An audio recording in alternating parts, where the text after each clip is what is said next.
building off of what Aaron Miller had mentioned and in his opening remarks, that on behalf of the Mercer Island School District, I fully support and affirm what Mrs. Budges had written in her message to the students and the families in the classroom that was impacted by the anti-Semitic comment that was made. That for us, we're striving, as you heard, for a deep sense of belonging for all of our students, and that's been certainly put to the test for some of our students in those classes. But we'll aim to disrupt those attempts that thwart our desire to make sure that we have classrooms where everyone belongs, and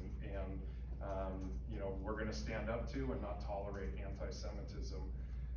One of the resources I had found, so after it had happened and I had learned about it, we have a no surprises kind of mantra amongst our administrators. Mary Jo had called me right away, and I reached out to the ADL, who incidentally I have a meeting with the regional director who lives on Mercer Island tomorrow. It was pre-planned, but we're meeting tomorrow for coffee. I reached out to our friends at the Holocaust Center for Humanity, as well as the JCC. I think it's important to be transparent about these incidences and also seek their guidance. And one of the resources that was shared by the ADL talks about the best ways to respond to these incidents. And the first one is to make sure that your system is ready in the first place. Each time we have these, we learn where we weren't ready or where we were.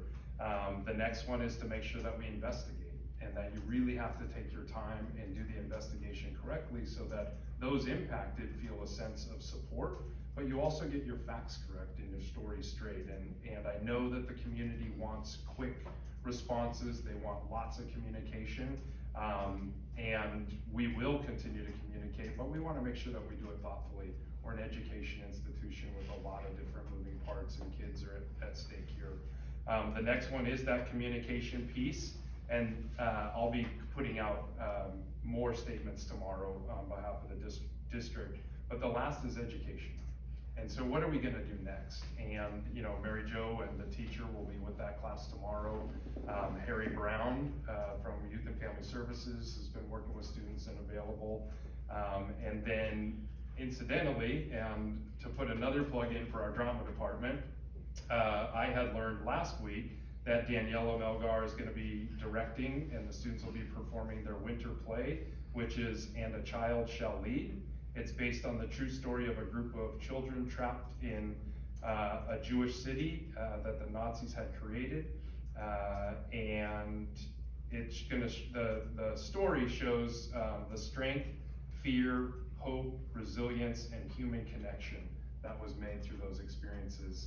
And leading up to that, then she's going to be bringing in a Holocaust survivor to do some talks. But what I'm really interested in is she has a group of students who are going to lead a forum on what it's like to grow up Jewish in Seattle and on Mercer Island. And so I reached out to Daniela, and she's talking to those students about actually going down to the middle school and having the same kind of conversation. So I think we're following those 4 steps, some ways better than others, but we're working really hard. I am disappointed that it happened in our schools, but we'll use it as an opportunity to get better. And that's my report.